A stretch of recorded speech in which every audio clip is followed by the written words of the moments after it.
Throne here. Pero for sure, the post plants will be crucial for execration, no? Kasi nga, lahat ng nangyaring post plant dun sa laban na yon, lahat pambor sa Pacific Macta, not just the post plants alone, pero yung early game setups ng Pacific Macta, lahat talaga yon gumagana. Tama ka dyan. And especially all of the utilities, nakita nga natin yung mga counter flash, yung mga initiate fight, yung mga trade-off nila is also perfect para dito sa side ng Pacific Macta. And commendable pa rin naman sa side ng Execration na tinatry pa rin talaga nila yung pinaka-best nila in order for them to win a slot and syempre to win a spot dito sa ating top 4. But definitely, if ikaw ang side ng Pacific Macta, mas gugustuhin mo pa rin talaga mai-secure yung slot mo and then magpo-proceed sa playoff. So, ayun yung nakikita kong mindset para dito sa dalawang teams natin. But still, ikaw ba, ano yung pwede mo pang mabigay na information knowing the set number 2 is a quick play na pwedeng maibigay ng Pacific Macta? Quick play ulit kaya yung ating pwedeng makita dito sa loob ng ating Ankara map. Siguro, for Execration, mag-side stack na lang talaga sila, no? Give it a 4-1 setup na lang at hayaan nyo si Carlo talaga na mag-pick out dito sa mid or dito lamang sa A. Pero, feeling ko talaga, pre, no? Ang magiging issue lang dito kasi ng Execration, if ever man na mag-side stack sila, tapos na-open kagad yung isang site, they will have to play for retake. At yun na nga naman talaga ang goal ng Execration is mapabuti nila yung retake situation para mapasa kanila. Carlo and Revenge, battling it out early, napaaga kagad ang pag-pick dito ni Revenge. Kaya nakita din kagad ni Carlo ang pagkakataon na yun. And Pacific Macta looking towards a possible return attack, no, at pambawi doon sa nawalang Revenge. But this is a good start, no, in the right direction for Execration, knowing na hindi naman ganun ka-aggressive yung pagkuha ni Carlo. Just the normal day of being a sniper dito sa Ankara. Ano yun? ZYK. Siya na ngayon ang may hawak na sniper. Man. Kalmado lang, man. Ridig mo talaga yung hininga, no, pre? Kalmado lang, no, pre? Kasi pag gumalaw, dali, no, Execration. Nag-aasik na nga, galit. Gustong manakit, Carlo and Ram. Getting kills of their own.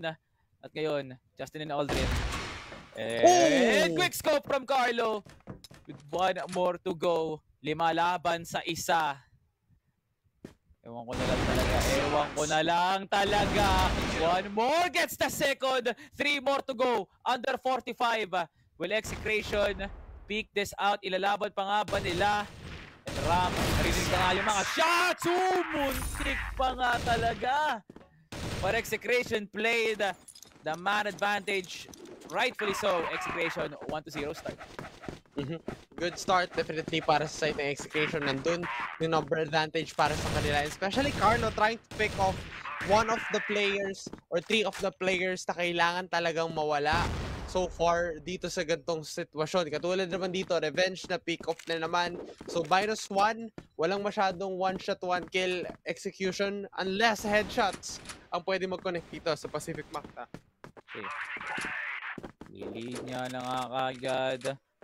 Fairly early, no, from Pacific Macta to set this up, no? Pero feeling ko talaga, no, pre, yung sakit talaga dito is walang Revenge. Nakita natin kanina kung gaano kasakit yon. Early setup here as they're now calling in the smokes probably from B para maharangan din ngayon yung bridge dito sa hotel. Naharangan na nga rin kagad ng Execration with a return smoke. Carlo, masyadong maaga yung pag-pick. Pre, sakto lang pala. Pero MBA and ZYK, maubawi rin kagad yung nawalang Justin. Getting ZYK, and dinuubos na nga na Execration kahit nasa loob pa nga. Nag-smoke, Tracy first slides in to get the double kill. Execration now in a full force 2-0. Yep, definitely a full force para dito sa dalawang team na ito. Pero syempre, ano pa ba yung kulang dito sa side ng Pacific Macta? I think yung pagko-collapse lang nila in terms of the gunfight, medyo hindi nagiging on point or hindi sila nagiging ready sa mga ganong casualty. Pero ngayon kasi, Tracifer and Kid from Hell, may binabalak ngayon dito sa may gitna. Pero syempre, may nakatingin na rin ng mga cast on the side of Pacific Macta. Ikakasakaya nila ito. Oh, mukhang execration ang kakasa. Sige. Wala na si Carlo, nabawian na nga rin kagad. Hindi makukuha ni Revenge. Again, pre, 1-0 pa din ang score nila ng dalawa. Pero mababawi rin to gagad ng Pacific Makta. Over to that pick-off, no, pre. Parang dahil sa pitas na yon, Execration could still play this out smartly. Hayaan nyo na lang na mag-hold kayo ng site. And they're just mindlessly peeking out some of the angles. Kanila talaga, no? Pero ngayon, disiplinado na talaga sila. Hindi na muna sila magpapakita kagad. Justin, papangunahan si Kid from Hell. Tracy pero may sagot. At Teng lalabas na nga lang kagad with bad intentions, pre. May masamang banta talaga ang Execration ngayon. Uubusin nga ba ang umaatang yung Pacific Makta? But there goes. Makakadepensa pa nga si CYK. Nasa likod lang din na batteries. Makakapagtanim pa nga rin din. Aldrin, makikisama na nga sa mga laban na nagaganap. Pero Teng, papatay na muna si Revenge para maging 2v1. Major health advantage dito para kay CYK. Perduguan na din naman si Aldrin. Kailangan lang nila makuha yung tamang timing. Walang kasama dito si CYK. Parating pa lang si Aldrin. Pero hindi niya baka magpapaghiwalay ito. Open na open yung plat. Makikita niya na si Aldrin dito. At ayun na nga si CYK. Ayun! Muntik pa min. Hindi lang naka-flick si Teng. CYK saves it for Pacific Makta. Good heroic play para dito kay CYK. And now, Pacific Makta try to rejoin dito sa ating laban para maibigay ang pangalan nila na tunay. And now, looking at this one, Tracy Per will also fall down sa kamay ni Aldrin. And now, 2-1 score. Definitely a long fight for sure para dito sa map na ito. Kasi parehas na team ay kayang-kaya talaga makipagsabayan. Pero MVA also, alam mo talaga, yung kanyang veteran skill, makakuha ng magandang pagpitas dun sa isa. Justin, man, gano'n, no? In-aim practice lang talaga si Kid from Hell, oh. Pero na one tap lang yung ginawa, eh. That's gotta be crazy. Napakalupit, Ramen Teng. Uy, si Justin naman yung matalasunan dito. Teng. Absolutely crazy nga naman once again for Execration as they still are in the heat of the moment, no, pre. Habang meron pang ibubugang Execration, meron pa silang kayang ibigay sa Pacific Makta. Yun ay ang paghihirap nga ba? O ginhawa sa buhay? Siyempre, ginawa sa buhay. Pag nanalo ang Pacific Makta, no, may hirapan na Execration yan.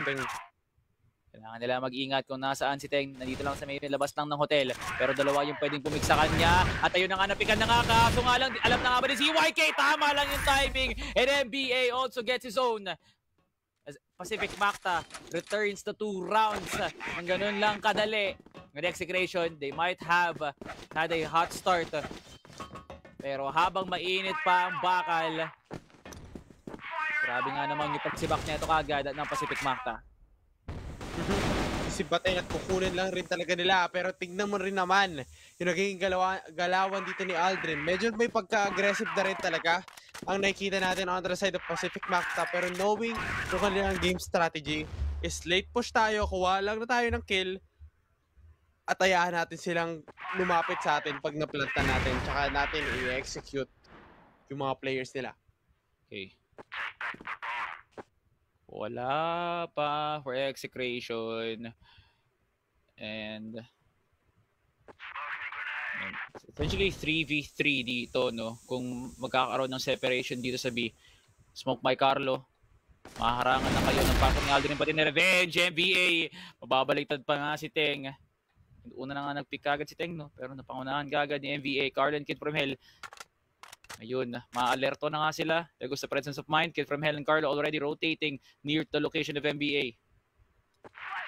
Pero flash, hindi makukuha agad dito na ram. Pero alam na nga ni Justin na nandoon siya. Aldrin going topside para makasama siya sa hotel dito. Iiwanan niya na nga muna si Justin. And let ZYK go for the crossfire dito kay Ram. Ang mahalaga dito is hindi tumama yung mga shots si Kid from Hell. And now, the whiff also here for ZYK. Buhay pa rin ngayon si Kid from Hell. 48 seconds left. Habang may oras pa, Pacific Makta, wala pa rin talaga silang solidong atake sa mga site na gusto nila. Hindi nila na-clear out kagad si Kid from Hell, pati si Ram. Kaya ngayon, ang desperation attack nila, sige, mag-B na lang tayo. Pre, tatlo na nga yung gustong pumunta ng hotel dito, pati na nga rin sa main mismo. But they might just go attack from bridge instead. Well, never natin alam. Aldrin! He gets it over to Dracifer. And once again, Pacific Makta, binabaliktad na nga ang lahat and revenge. Papangunahan kagad si Carlo with a quick trade here by Kid from Hell. The Kid from Hell and Ram now just alive. But he is dangerously low, pre. Talagang duguan ngayon si Kid from Hell. ZYK, oh my God! Ram! Siya pa nga yung nanalo dun to make it a 2v3. Pero siya lang mag-isa dito, pre. Ang layo pa na i-rotate niya sa wakas. Pagkasama na nga sila. Ang bilis din kumilos. Pero ang bilis din nilang natumba. Pacific Makta holds the site. Napakahigpit ng hawak nila doon sa C4 na yun, pre. At nakita mo, pre, Execration, nabitawan nga yung pagdepensa nila doon mismo sa site. Napakahirap sa ganung sitwasyon na nakikita mo na lang na naghihintay ka sana ng win condition mo kung ikaw ang side ng Execration. Pero kasi Pacific Makta, mas kung kailan ikaw magpipick, mas ikaw pa yung nagiging target nila or mas ikaw pa yung nasasaktan doon sa damage output nila. And so far, on the side of Execration, ito yung magiging adjustment para sa side ng Pacific Makta. Tatry nilang pumasok ng babagya at saka hindi nila medyo nakikita yon. At yan, nakita agad nila etong si Revenge with the pick up coming here on the side of Carlo. Now, Pacific Makta ngayon, Salvatore. Falling low. Tatlong membro ang natitira. Ayun. With a 4v2. Yan natin. Saan nga ba pwede patungo ang Execration ngayon? Oh. Man. Iniisa-isa pa rin sila ni ZYK dito. They're not pushing this. Kung kailan nawala na nga si Carlo, tsaka lang nila natagtangkang mag-push. Execration still managed to find that good of an opening. And Pacific Makta, they really have this aura talaga, pre, no? Na kahit anong init yung pwedeng inalang ibuga, kayang bawian kagad ng Execration. Kid from Hell, maagang smoke dito sa mid. Antengan Ram. Baka pwede pa ata silang pumesto ng panibago dito. There goes the nades. And one more over to Vents para makasiguro lang Aldrin and Justin magkakahiwalay muna dito. Ayun lang. Yung isa pa north, yung isa pa south. Dracifer mag-overtake dito kay Revenge. Kanya nga bang pigilan si ZYK dito. There goes the nade. And natag lang si ZYK. Pero hindi siya mapapas lang doon sa nade na binataw ni Dracifer. Sending it to a 4v3. Magandang separation ngayon ng Execration para makapag-start ng panibagong lason dito. Uy! Ayun na nga, sinimulan na nga kagad ni FBA. At siya pa nga mismo ang papas lang ngayon sa depensa ng Execration. Pero na-trade din kagad dito from Carlo to Justin. Eldrin gets it even to Ram. May shot here by Carlo. Wala pa. May Rico Reka. Wala talaga, pre. ZYK gives it to Carlo. Now, this 4-3 scoreline. Mukhang may kalamangan ng Pacific Makta na kaya nilang itawid. Pero Execration, we still know what they are capable of. Yep. Alam nila rin talaga kung saan sila lumalamang, and knowing that the side of Execration din naman, yes, alam nila kahit papano. Pero unfortunately, in terms of execution, medyo nagkakatalo talaga sila. Hindi rin natin gaano maitatanggi kung paano rin talaga yung kanilang ikinikilos. So far, para dito sa side of Pacific Makta, in order for them to secure this one, kailangan pa nilang magporsige at ibigay ang lahat dahil si Ram and Zeke and also Aldrin, ZYK, again, nakikita na nga natin to na isa siya sa nagbibigay kulay talaga sa Pacific Makta. Pero ngayon, Aldrin and Revenge, the duo setup, sino kaya ang mananalo? Yung flash, Aldrin. Atras ng muna ng Monte Carlo. There goes the drive-by. Grabe nga naman. And Aldrin mapipigilan na nga ang push dito. Kaso nga lang magiging 1v1. And Dracifer still manages to pick it up. What was that? My God, Racifer. Napaka sipag na player at napaka husay na manlalaro para sa side ng Execration. Napansin na naman natin itong si Carlo na parang sanay na sanay siya. Any spot basta nasa A siya, makita man lang niya yung rampa or yung staircase na yon na makita at sumipat, sumilip itong mga players sa Pacific Macta. They have opportunity to conquer and to have the kill. Pero syempre, nakita na nga natin, Kid from Hell having the vision dun sa mga tatlong nasa gilid nila. Pero kailangan niya i-check yung corner dahil andun na nga, na-check niya yung corner and PM Aldrin will be picked up. Lamang na lamang ngayon tao Execration. Kaya na nga nilang abusuhin to kagad at pa-pin down kagad si CYK. At Teng single-handedly defending low by himself. Both entrance and vents, pre. Triple kill para sa kanya. And Pacific Macta medyo confused dito sa Angkara, pre. Pero mapalitan na ngayon, Pacific Macta sila naman ngayon ang dedepensa. Pero kung titignan mo, pre, Execration, they really put themselves in the strong spot talaga. Pinakita nga nila yung pwesto na dapat okupahin ng Pacific Macta. And now they're playing default here with a lot in mind para magkasalpukan sila dito sa mid. Sa gantong sitwasyon, makikita mo na nagpalit na ng side. And effective nga ba yung gantong diskarte para sa side ng Execration na sila yung aatake sa depensa ngayon na 3 laban sa 3 yung ating pwedeng masaksihan para sa side ng Pacific Macta and Execration. But for now, C4 has been dropped. Doon pa lang malapit sa kanilang base. So, paano pa kaya ito sa gantong sitwasyon? 1 minute and 25 seconds left. And now, mukhang itong nakikita natin on the side of Revenge, eh hindi siya basta-basta na pick off. And there we have it. Wow. One shot wonder lang daw sinasabi dito ni Revenge. And 1 shot, 1 kill, and simulan pa nga dito ni Revenge. At si Ram naman yung kanyang susunod na biktima. Teng gets it to Aldrin. Pero ngayon pre, no? Itong 4v2 na to, grabe nga naman. CYK topside! Strong point na nga yun ni CYK, pre. High ground na nga. Pero nabaliktad pa rin ni Teng as the important shots hit. MVA gets the defense. Wala pa rin makakapasok dito sa A site. At ngayon, pre, nasa may lokasyon na nga ng C4 si Teng. Nandoon na yung ginto. At bigla na lang nadapa nung nandoon si Revenge. He gets the kill and he gets the stop. Magandang pag-stop, magandang pagkuha ng revenge fight, pero still, again and again, nakikita natin back and forth yung play para dito sa dalawang team natin. Pero again, nakikita mo naman, mabilis na pag-push, mukhang ninegate agad nila si Carlo. Yung potential na makakuha siya ng pick-off is now in the side of Pacific Macta. And Execration again, ano nga ba yung pwede nilang gawin? Kasi parang umiikot na ngayon, halos sila papunta dito sa AB. Okay. Oh my God, Pacific Macta. Nag-iilit sila ngayon dito sa kanilang depensa, pero mababayaran kagad ni Teng, men. That is a huge double. And now Revenge needs to get the high ground here. Carlo, papipigilan si Revenge, men. Ngayon, litong-lito na si Justin. Yung timing, pre, nando na sana yung timing. Justin.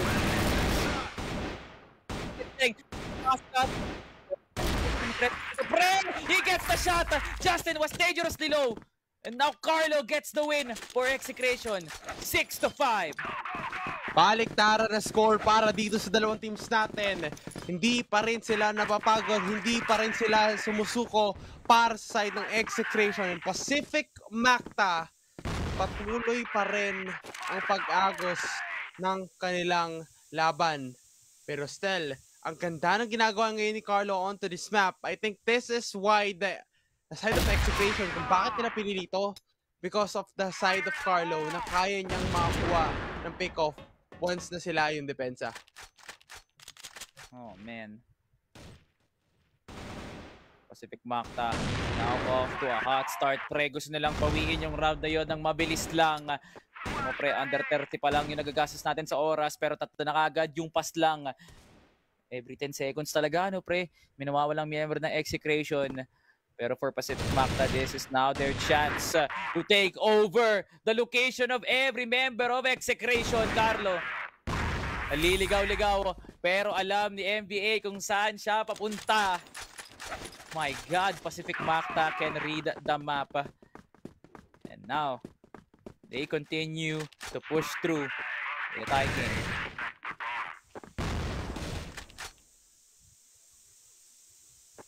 Okay. Pacific Makta in this position! Grabe, pre! Wala naman nagbago, pero ganoon pa rin ang resulta talaga. Nabawian kaagad si Revenge. Masyado daw malalim, pre. Masyado daw malalim. And Racifer gets the punish. Man, grabe yung drive-by nun, pre. Slide. Biglaan na lang magkaka-headshot. Now, collective effort dito for Pacific Makta to defend the site itself. But now, uy, may biglang rotation dito si Execration ah. Okay. Pero uubra kaya to dahil alam naman natin mga players ngayon na nagbabantay sa dito sa B-site. Ito si ZYK and Aldrin. Kakayanin kaya nila yung duo setup na ito o pipili sila naman on the side of Justin and NBA. So both sides has a huge threat para dito sa gantong sitwasyon ng execration. Pero again, number advantage, walang mangyayari yan dahil 4v4 tayo ngayon. Papasok na muli ang side ng execration. Okay. 4v4. Still an advantage here for Pacific Makta kasi sila nang nade-depensa. Meron din silang maraming units dito. Carlo and Kid from Hell now rushing it down. Justin gets traded quickly and Execration now has the upper hand. Ang layo pa na i-rotate ngayon ng Pacific Makta. But can they make it work? Oh my God. 2v3. Under 30. Parang napanood ko na to eh. Man, nakita na nga natin to kanina pa. Kid from Hell still challenging. Uy! Aldrin! Ready na lang nakikita si Aldrin sa likod. ZYK buying up some time. 10 clear si Mount. Pero ngayon 15 seconds pa rin, pre. Teng, medyo injured dito. No, ZYK gets the shot. 2v3 retake for Pacific Makta. Kanino ko pa sinasabi, pre? Kanino ko pa sinasabi na Execration, kailangan nilang higpitan yung depensa. Pag post-plant na nga, and Pacific Makta, they saw the opportunity. 2 plays here for Aldrin. Sabi ko sa'yo, napanood ko na yun eh. Hindi ngayon, pero dati. At ngayon, inulit-ulit nila. And now, Pacific Makta with that dominating round, finishing it all with a 7-6 score. Pero ZYK through the smoke, nakita agad yung pangalan at non-stop, napakalalim niyan sa mapa. Ang layo nung inikot niya rin, di ba? Nakita naman natin, ibang klase itong mga players ng Pacific Makta. Pinatikim nga lang ba at pinaranas lang ba ang sarap? Ngayon, mahirap na ngayon makabawi ang side ng Execration. Oh, ZYK. Man, grabe yung spam na yun ni Dracifer, no? May masamang banta yung ano na yun, yung pag-push ng Execration dun, Now 4v4, Ramenteng still finding the best location possible. Pero mukhang maganda nga rin naman ang bantay ngayon ng Pacific Makta. What? Carlo, head glitch. Wala pa rin panapat yun. Grabe, din na na-trade ka agad. Man, that pick off would be really, really helpful for Pacific Makta, no?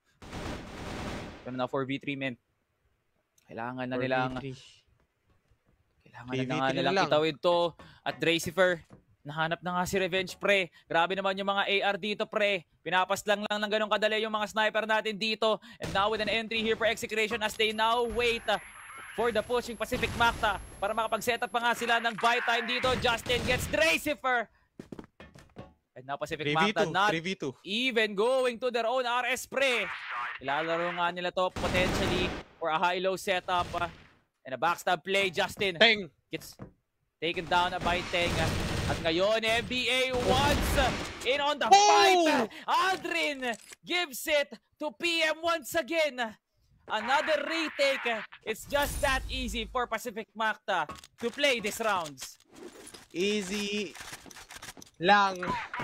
Ayan ang ibinibigay sa atin na mensahe para sa side ng Pacific Magta. Once again, they have the upper hand para sa side ng Execration.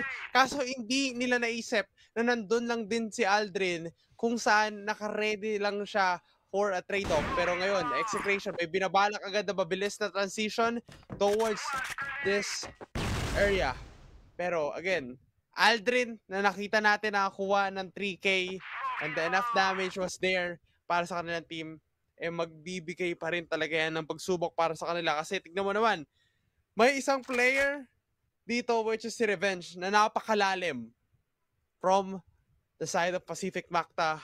And now, sino kaya yung una niyang mabibiktima dito sa shot na ito? Okay. Magkaibang angulo na ito si Carlo, pati si Revenge. Men. Mahalagang action to para kay Carlo, men. He needs those pick-offs. He needs to stop Pacific Magta. Sa loob pa lang mismo ng site. If ever man, no, pre, Execration goes aggressive. Yun yung pinakamahalaga. Pero ngayon, ang lalim kagad talaga ng kinukuha ang pwesto dito na Revenge. LA action para sa kanya. Pero sobrang layo naman ng pwesto ngayon na Execration na medyo malayo yung pagrespohan dito ni Revenge. Pero individual play after individual play from Pacific Magta. CYK gets gunned down. Pero 1-for-1 pa lang yun. Munod na naman din si NBA. Justin, double kill! Clears everybody! Tita Jenny, ano ba pinakain mo sa anak mo? What a clear by Pacific Magta's Justin! 3v1. And Revenge gets Carlo. Justin! That was absolutely crazy! Hindi niya lang tinigil yung pag-spray niya, pre. Sabi niya, ako na ang bahala from heaven down to earth.